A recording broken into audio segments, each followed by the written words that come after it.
Bismillahirrahmanirrahim. Alhamdulillah.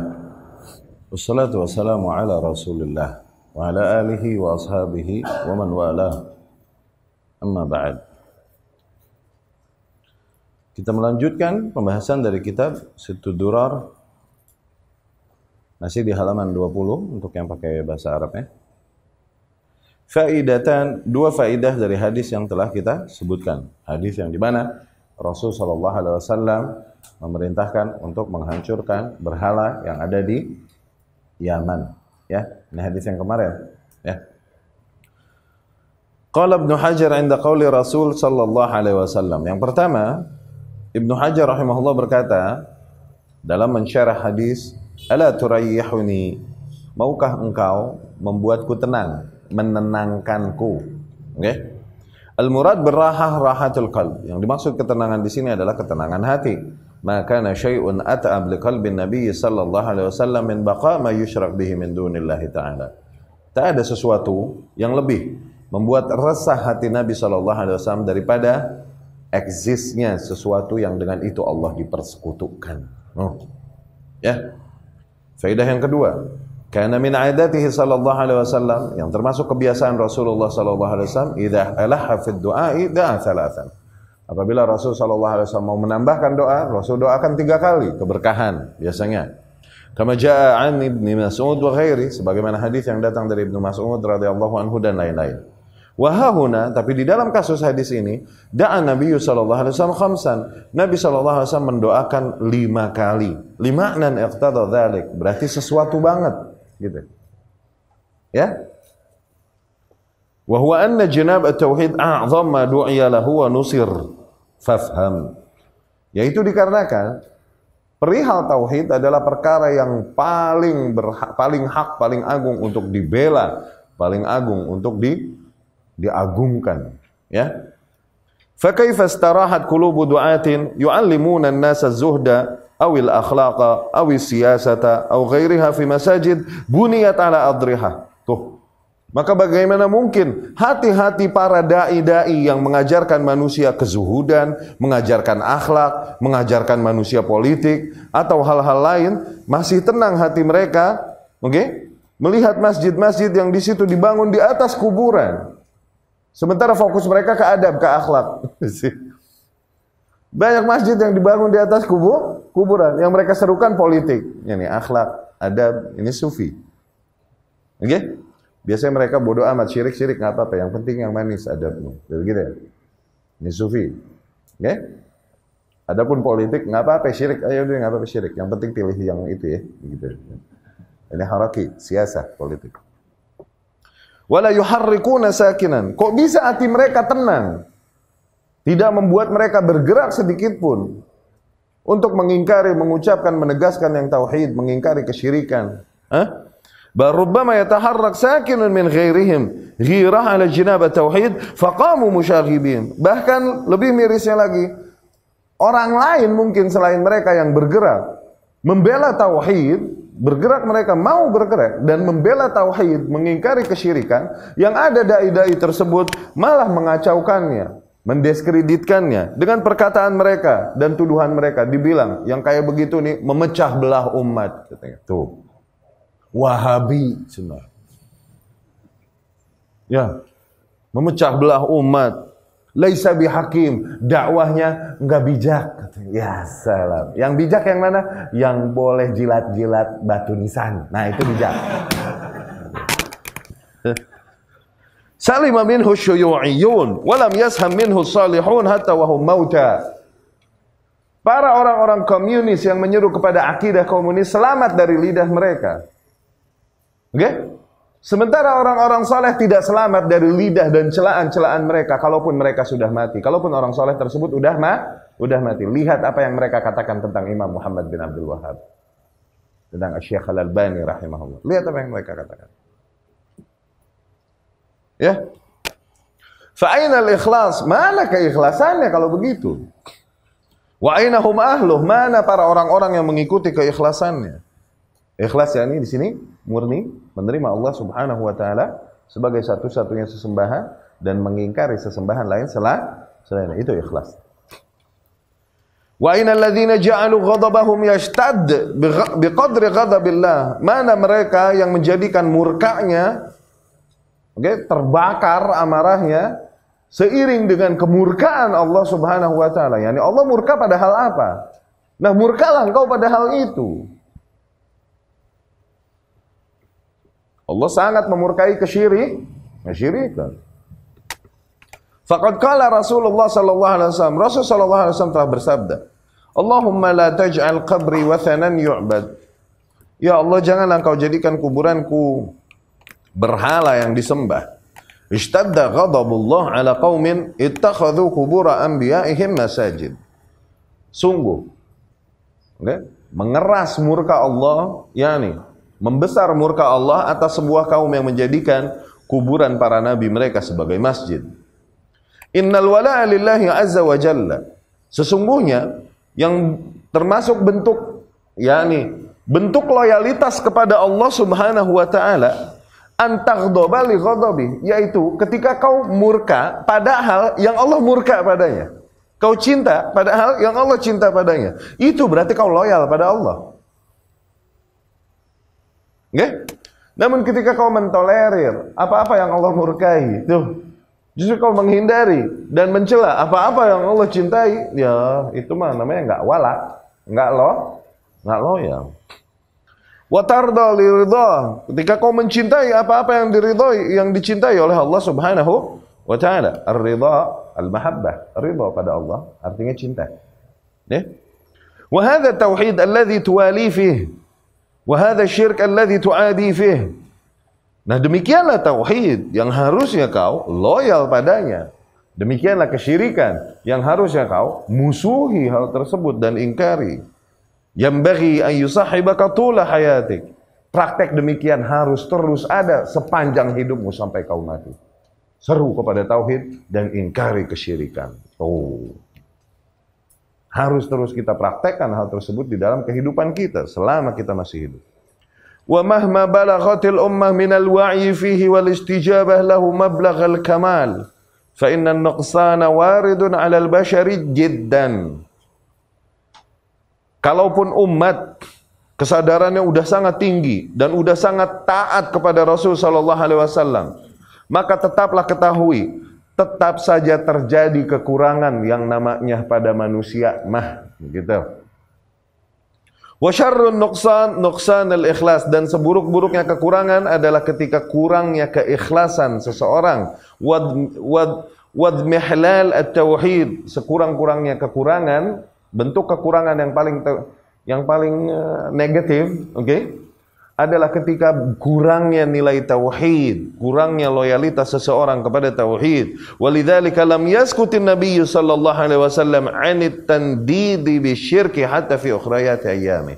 Maka dari situ Nabi sallallahu alaihi wasallam tidak pernah berhenti, tidak pernah diam dari mengingkari kesyirikan bahkan sampai detik-detik terakhir hidupnya. Wa qad balaghatil ummah anadzak uja quwwatiha fi tauhid rabbiha wa wahdat saffiha. Padahal umat pada saat itu sudah mencapai puncak kekuatannya dan puncak kegemilangannya. Ini Nabi sallallahu alaihi wasallam di akhir hayatnya berada di antara para sahabat yang sangat mentaati Allah dan Rasulnya sallallahu alaihi wasallam, dan umat juga udah benar-benar taat dan berada di dalam keadaan gilang gemilang, keadilan merata dan lain-lain. Yani umat yang begitu bertauhid dengan baik, tapi tetap pesan Nabi sallallahu alaihi wasallam sebelum mati adalah apa? Tentang tauhid dan memperingatkan mereka dari wasilah kesyirikan, yaitu apa? Salat di kuburan, wasilah kesyirikan. Padahal udah berada dalam keadaan itu, masih Rasul sallallahu alaihi wasallam tekankan tentang tauhid. Kok mau diurang kudu nama? Sudah begitu, apalagi kondisi kita sekarang yang jelas-jelas masih banyak terjadi praktek kesyirikan. Salah ketika orang mendahulukan dakwah kepada poin-poin lain dan tidak menekankan poin tauhid, poin akidah. Salah, maknanya demikian. Ya.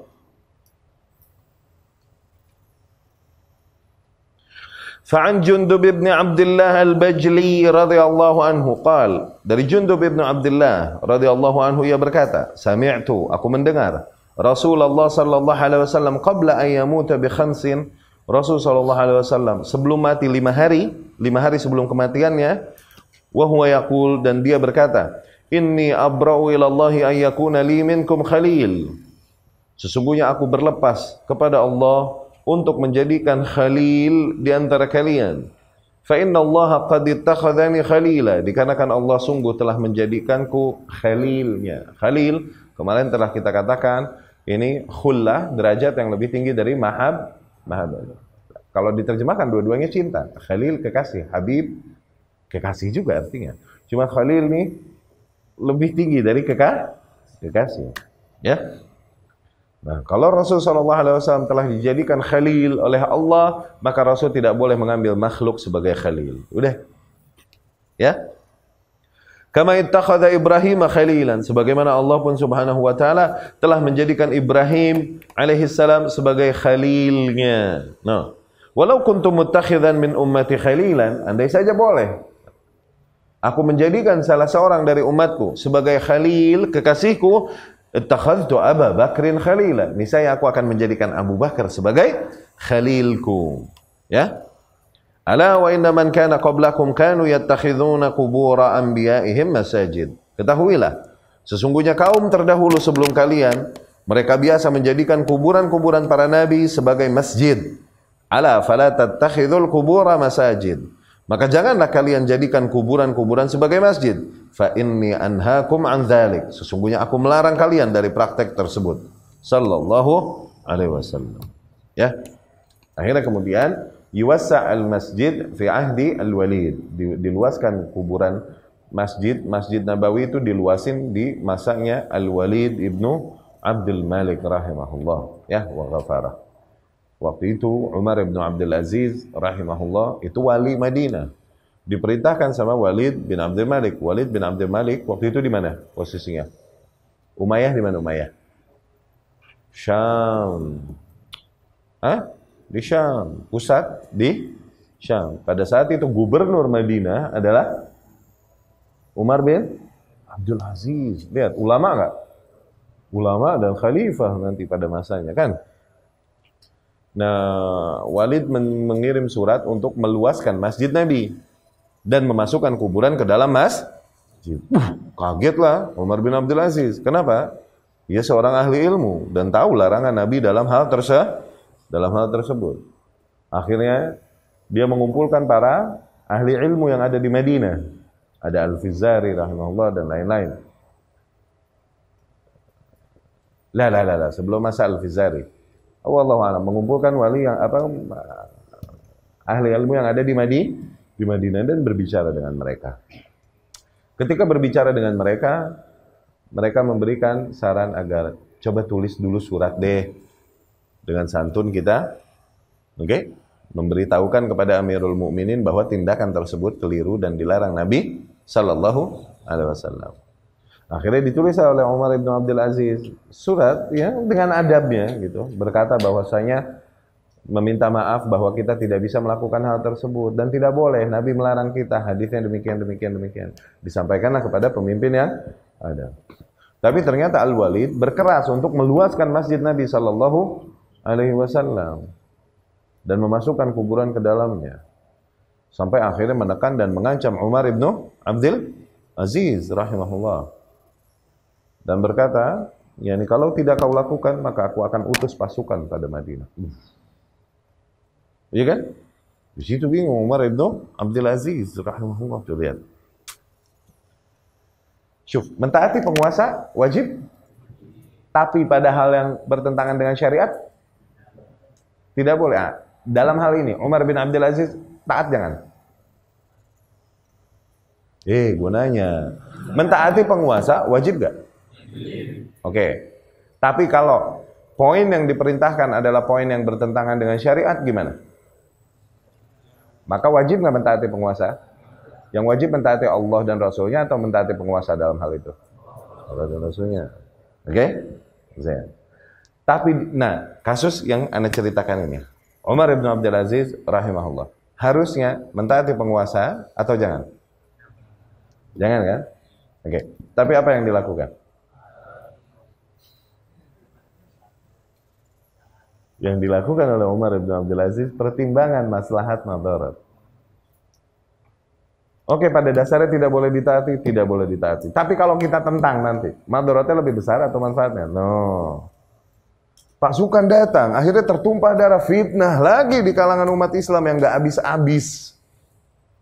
Tuh, tertumpahlah darah para kaum muslimin, dihalalkanlah wanita-wanita dan harta kaum muslimin. Tuh, putri-putri dan istri kaum muslimin. Kalau udah terjadi perang begitu, di zaman fitnah al-Asy'ath saja, 2000 wanita melahirkan, 9 bulan setelah fitnah tersebut, 2000 wanita melahirkan tanpa bapak. Itu. Dari 3 hari penyerangan pasukan Syam ke Madinah, dikarenakan pemberontakan Asy'ath itu. Faham maknanya 2000 wanita melahirkan tanpa bapak? Diapain tuh?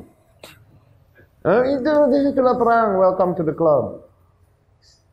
Welcome to the jungle. Itulah perang. Nah, madaratnya lebih besar mana pada saat itu? Apa mau cabut sendiri? Oke, cari option lain. Oke, aku tidak boleh mentaati perintahnya. Jadi gimana dong? Aku cabut sendiri kabur? Menyelamatkan diri?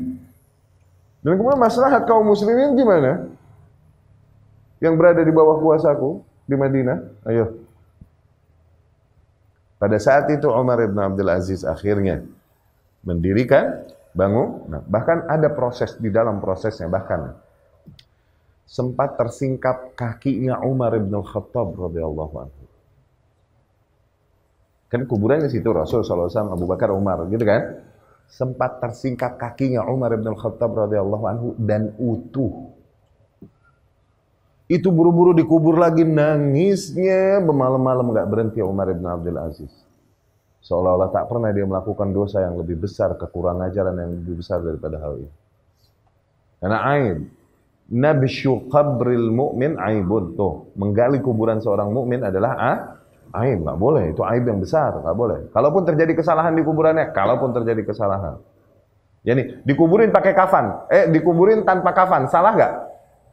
Salah, harus pakai kafan. Oke, katakan seorang muslim udah dikuburin tanpa kafan. Ya, kekubur nggak ada kafan.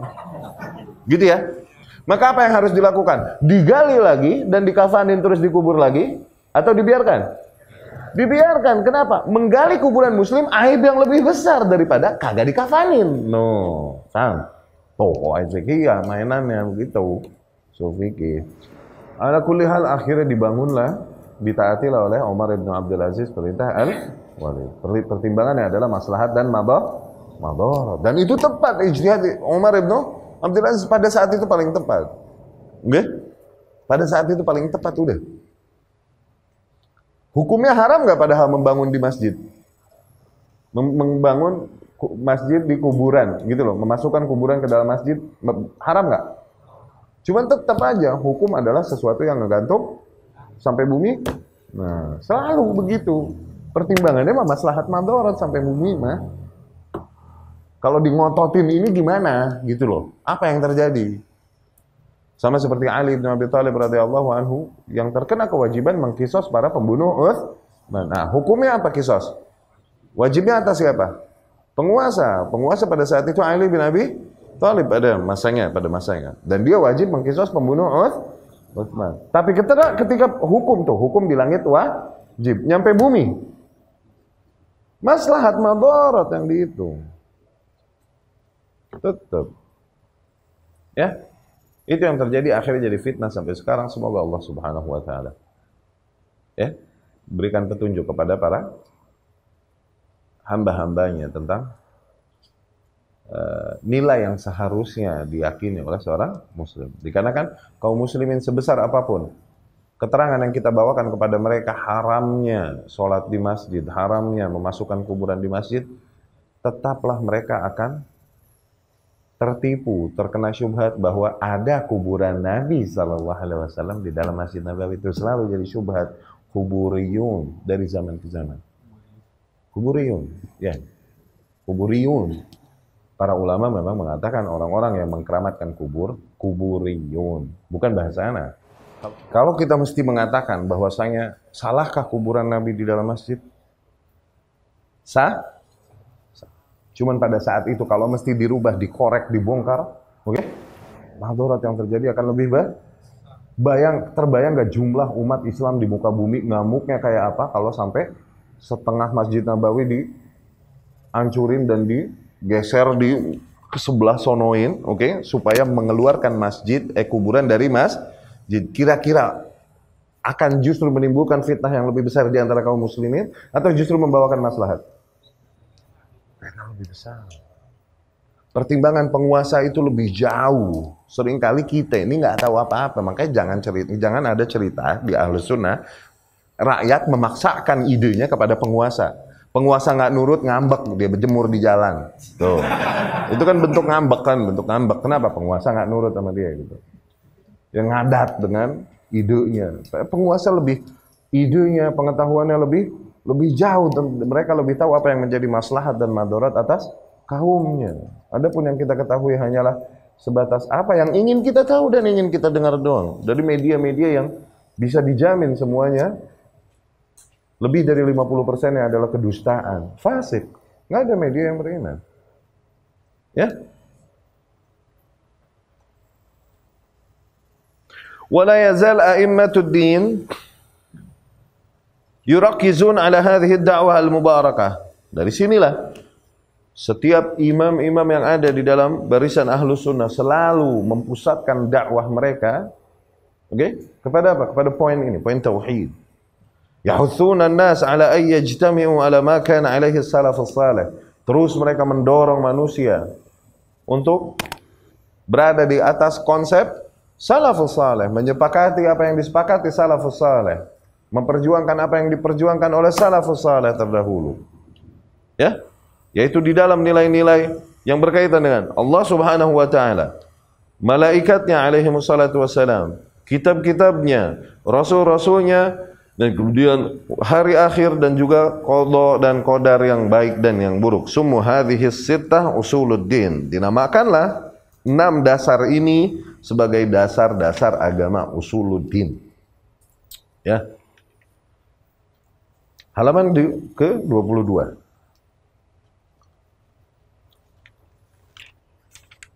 Ya. Tauhidullah. Mentauhidkan Allah Subhanahu wa taala. Tauhid diambil dari kata wahada yuwahhidu tauhidan. Artinya mensatukan, yakni menjadikan satu dan menafikan yang lain. Ini mensatukan. Apa bedanya dengan menyatukan? Menyatukan adalah mengumpulkan semuanya jadi satu, itu menyatukan. Berbeda dengan mensatukan, yakni menjadikan satu dan menafikan yang lain. Oke? Bahasa kita mengesahkan atau menunggalkan. Itu tauhid. Ya. Menunggalkan siapa? Menunggalkan zatnya Allah Subhanahu wa taala. Nah, menunggalkan zat Allah Subhanahu wa taala apabila kita lihat dari ayat-ayat, hadis-hadis, keterangan yang ada, kewajiban seorang hamba di dalam mengesahkan Allah, mentauhidkan Allah itu dari 3 sisi. Pada uluhiyahnya, rububiyahnya dan asma was sifatnya. Oke, dari tiga nilai ini. Sebagian membagi 2, tapi maknanya ya 3 ini juga. Ini pembagian para ulama, nggak mesti kita. Sebagian bilang tauhid ma'rifah sama tauhid talab. Tauhid yang sifatnya ilmu atau ma'rifah, ini mencakup tauhid rububiyah dan asma wa sifat yang berkaitan dengan ilmu yang diyakini. Okay? Sama tauhid talab, tauhid yang dituntut oleh Allah Subhanahu wa taala, yaitu tauhid uluhiyah atau ubudiyah. yakni di dalam beribadah, menjadikan Allah satu-satunya zat tunggal yang kita serahkan semua bentuk beribadah kita hanya kepadanya. Itu tauhid. Ya. Tauhidullah. Laqad istaqara al-amru 'inda a'immatil huda ba'da al-istiqra' at-tam linususil kitab was sunnah ala annahu lam ya'rif Allah al-ma'rifata allati tunjihi min al-'adzab al-alim يوم القيامة من لم يوحد ربه في ربوبيته وألوهيته وأسمائه وصفاته فكل من قصر في قسم من هذه الأقسام الثلاثة لم يخلص الدين لله. Hal ini telah disepakati pada para imam-imam yang membawakan petunjuk kepada umat dengan cara istiqra dengan cara istiqra yang menyeluruh atas seluruh nas yang datang dari kitab dan sunnah, yakni dengan cara menyimpulkan nilai-nilai yang datang pada ayat-ayat Allah di dalam kitabnya dan hadis-hadis Rasul sallallahu alaihi wasallam. Tuh, istiqra. Dari seluruh nas yang ada disimpulkan sebuah kesimpulan. Nah, ini cara istiqra, itu begitu. Oke? Ala annahu, mereka menyimpulkan dan menyepakati bahwasanya lam ya'rifillah al-ma'rifah allati tunjihi minal adzabil alim. Seseorang belum mengenal Allah dengan pengenalan yang kelak akan menyelamatkannya dari azab yang pedih di neraka pada hari kiamat. Man lam yuwahhid rabbahu, apabila mereka masih belum mentauhidkan Allah Subhanahu wa taala di dalam rububiyahnya, uluhiyahnya dan asma wa sifatnya. Tuh. Fakullun man qassara, maka siapapun yang kurang, tidak memenuhi fi qismin min hadhil aqsam ats-tsalatsa, pada salah satu dari tiga bagian ini, yang tidak dia kuasai salah satu dari tiga bagian ini, lam yukhlisid dina lillah, maka dia belum mentuluskan seluruh agamanya bagi Allah Subhanahu wa taala. Ketika setiap hamba ditanya di kuburannya nanti, man rabbuk, siapa Tuhanmu, siapa nabimu, dan apa agamamu. Semoga para kaum muslimin bisa menjawab semuanya. Tapi ada kenyataan yang tidak bisa kita pungkiri, bahwasanya sebagian akan menjawab, la adri, aku tak tahu. Sami'tun nas yaqulun kadza wa kadza. Aku mendengar manusia bilang begini-begini, aku ikut mengatakannya. Tuh. Akhirnya ditanya, siapa Tuhanmu? Aku nggak tahu, kata orang. Allah siapa itu. Nah, ngomong Allah tuh, takutnya itu. Dalam artian dia menyembah Allah dan dia mentauhidkan Allah, tapi dia tidak terlalu mengenal Allah Subhanahu wa taala. Mereka memilih keyakinan itu hanya mengikuti keumuman manusia ke situ. No. Nah, maka agama yang demikian belum dapat menyelamatkan seorang hamba dari azab yang pedih di hari akhir nanti. Keyakinan yang dapat menyelamatkan seorang hamba adalah keyakinan yang memang dia yakini, apa yang dia lakukan ya apa, dia ketahui, dia miliki ilmu atasnya. Di rububiyahnya, uluhiyahnya, dan asma. Sehingga tidaklah dia menyembah Allah dikarenakan mengikuti apa yang berjalan pada kaumnya, pada keluarganya. Bukan, tapi berangkat dari ilmu yang ada padanya. Tuh, itu. Ya? Orang-orang kafir bilang, la adri. Tuh, aku tak tahu. Dia nggak bisa menjawab. Orang-orang yang beriman memang dia dapat menjawab dengan tegas dikarenakan memang mengenal Allah Subhanahu wa taala dengan baik di dalam hidupnya. Mereka menuntut ilmu tentang zat Allah Subhanahu wa taala, yakni tauhidnya, uluhiyahnya, rububiyahnya, asma wa sifatnya. Sehingga mereka dapat menjawab dengan tegas pertanyaan itu di hari akhir. Tapi mereka yang tak menguasai tauhid, maka mereka hanya akan memberikan jawaban sebagaimana yang dikatakan manusia. Tuh. Nah, pengetahuan demikian belum dapat menyelamatkan seorang hamba, yakni jawaban demikian, agama yang hanya sebatas itu kadarnya, itu belum dapat menyelamatkan seorang hamba dari azab yang pedih di hari akhir nanti. Ma'adzallah. Semoga Allah Subhanahu wa taala ampuni semua kekurangan dan dosa kaum muslimin. Yang dikhawatirkan itu, Ya. Maka barang siapa yang masih belum menguasai salah satu dari tiga sisi tauhid tersebut, tidak bisa mereka dikatakan telah mengikhlaskan agamanya bagi Allah. Kok bisa mengatakan bahwasanya mereka tulus mengikhlaskan agamanya bagi Allah ketika ditanya tauhid apa, dia nggak tahu. Kok bisa? Rukun tauhid apa aja nggak tahu dia. Kok bisa? Ngaku-ngaku ikhlas kepada Allah Subhanahu wa taala, ketika ditanya tentang hakikat tauhid dia nggak tahu. Ya, tauhid ar-rububiyah. Rububiyah diambil dari kata rabba ya rubbu, artinya mendidik, mengasuh, memiliki. Makna itulah. Oke? Dari situlah Rabb dibilang Rabb, Allah Subhanahu wa taala. Dikarenakan apa? Dialah yang menciptakan dan mengatur segala hal yang terjadi di alam semesta. Rabbul alamin. Tahu gitu kan? Tuhan semesta alam. Ya, tidaklah satu hal pun bergerak. Tidaklah satu hal pun yang diam menjadi bergerak. Tidaklah satu hal pun yang bergerak menjadi diam kecuali dengan perintah dan keputusannya. Tuh. Itu maknanya kuasa Allah Subhanahu wa taala yang menentukan segala hal yang terjadi di alam semesta. La yataharrak sakin wa la yaskun mutaharrik illa bi amri. Tidaklah bergerak sesuatu yang diam dan tidaklah diam sesuatu yang bergerak kecuali dengan perintah Allah, keputusan Allah Subhanahu wa taala. Udah, itu Rabb. Nah, terjadi rizki. Berarti siapa yang ngatur? Terjadi kematian. Daun jatuh dari pohon. Tetesan air jatuh dari langit. Air muncul dari tanah. Terjadi bencana ini itu. Itu kan semuanya gerakan kan? Berbicara tentang gerakan yang terjadi di alam semesta. Semua gerakan ini terjadi, bahkan adanya semua hal tersebut hanyalah oleh Allah Subhanahu wa taala. Itu Allah Rabb. Ketika kita meyakini bahwa Allah lah yang menjadikan, ya Allah satu-satunya hal yang menjadikan dan mengatur semua itu yang terjadi di alam semesta, oke? Apalagi kesembuhan, kekayaan, kemuliaan, kehinaan, gitu loh. Kehidupan, kematian, apalagi ke situ, gitu loh. Oke? Ketika kita meyakini Allah tunggal dalam hal tersebut, maka kita bertauhid rububiyah. Tauhid yang berkaitan dengan Rabb, Allah as a Rabb. Allah sebagai Rabb, pengurus, pengatur alam semesta dan pencipta alam semesta. Ya.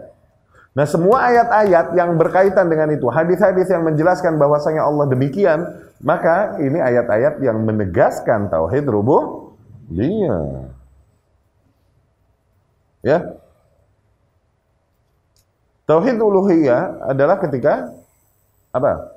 Tauhid uluhiyah ketika kita menunggalkan Allah Subhanahu wa taala sebagai satu-satunya zat yang disembah. Dari ilah, yakni Tuhan yang disembah. Rabb, Tuhan yang maha menciptakan dan mengatur segala hal yang terjadi di alam semesta. Gitu. Ilah, Tuhan yang disembah. Ketika kita menunggalkan Allah Subhanahu wa taala dan menafikan zat-zat lain, sebagai sesembahan kita, yakni cuma satu hal yang kita berikan kepadanya semua bentuk ibadah kita. Doa kita hanya padanya, sholat kita hanya baginya, tawaf kita cuma di rumah dia. Tuh. Ya. Tawaf di rumah dia, jangan di mall, bro. 7 kali putaran di Lipo Karawasi. Itu hajinya alay. Nah, ketika kita menjadikan Allah satu-satu, nazar hanya untuknya, nyembelih hanya untuknya, memohon hanya padanya, berlindung hanya kepadanya, meminta pertolongan hanya padanya. Ini kan semua bentuk ibadah, ya kan?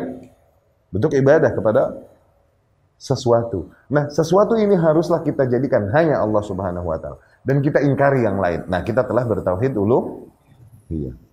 Tauhid rububiyah, tauhid uluhiyah. Semua ayat-ayat yang berkaitan dengan hal itu, hadis-hadis yang berkaitan dengan hal itu, dari situ disimpulkan nilai itu, tauhid uluhiyah. Ada tauhid al-asma wa sifat. Yani Allah Subhanahu wa taala di dalam kitabnya atau apa yang disampaikan Rasulnya sallallahu alaihi wasallam menyebutkan yang berkaitan dengan zatnya dari gelar-gelar Allah Subhanahu wa taala. Nama. Kita ahlu sunnah menamai, menyebutkan asma Allah sebagaimana yang Allah sebutkan atas dirinya, sebagaimana yang Rasul sampaikan tentang dirinya. Dan sifat-sifat, yakni sifat yang ada pada Allah Subhanahu wa taala. Oke?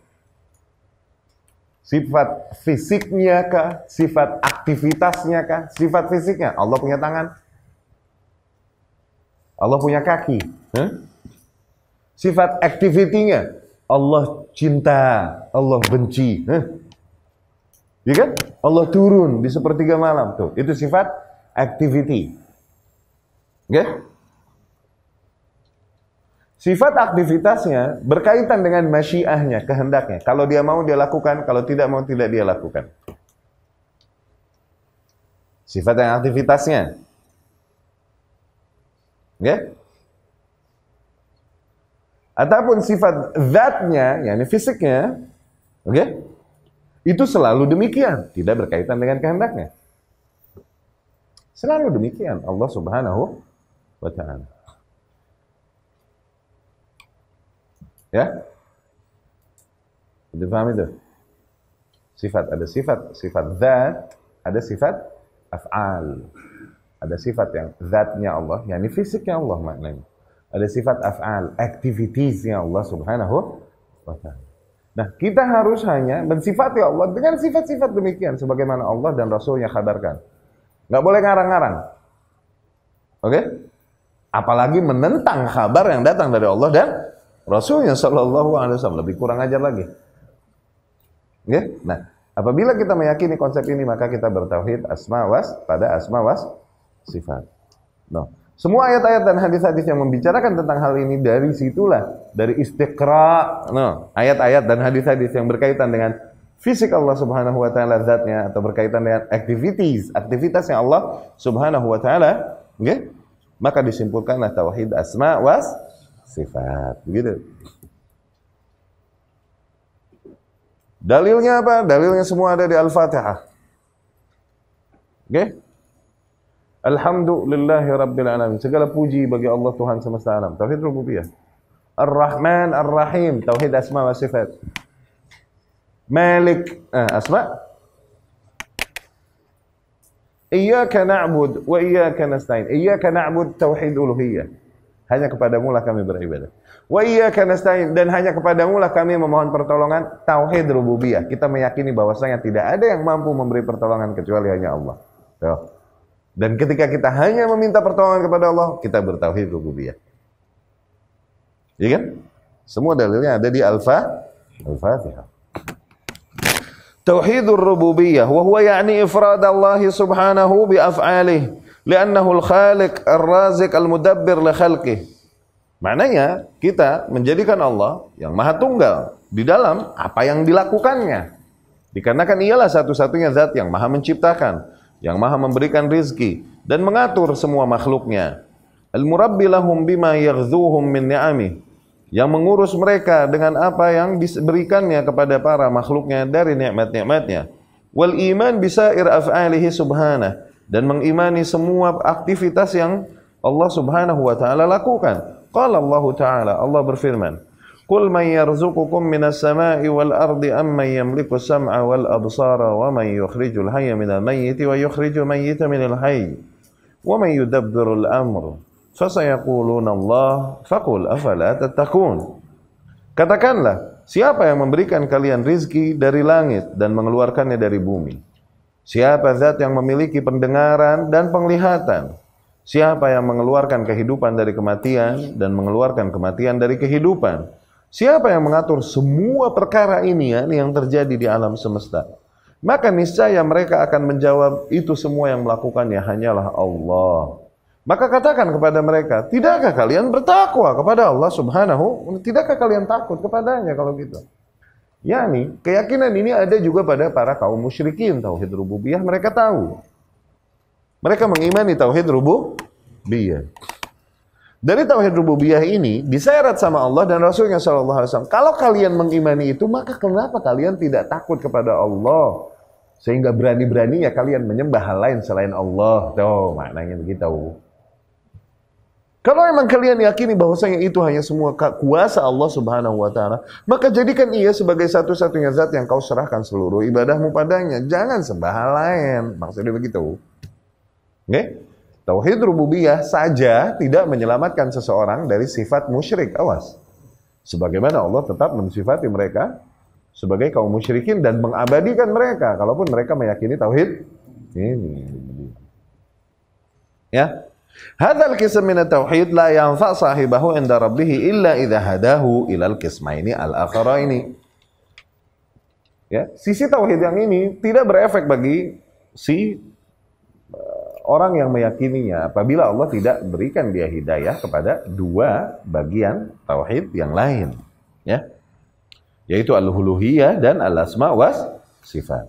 Lianna Allah akhbarana annal musyrikin, dikarenakan kenapa? Karena Allah sendiri yang mengabarkan kepada kita bahwasanya kaum musyrikin terdahulu mereka mengetahui Allah Subhanahu wa taala, memahami Allah di dalam rububiyahnya. Falam yanfa'hum dzalik, tapi pengetahuan dan keyakinan mereka tersebut tidaklah bermanfaat bagi mereka, li'annahum lam yufriduh, dikarenakan mereka tidak menunggalkan Allah bil ubudiyah, di dalam ibadahnya, dalam uluhiyahnya.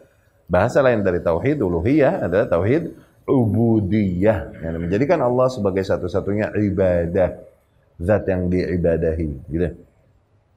Faqala subhanahu, maka Allah pun berfirman, wala in sa'altahum man khalaqas samawati wal arda la yaqulanna Allah. Apabila engkau tanya kepada mereka, yakni kepada kaum musyrikin, wahai Muhammad, apabila engkau tanya kepada para kaum musyrikin, siapa yang menciptakan semua langit dan bumi ini?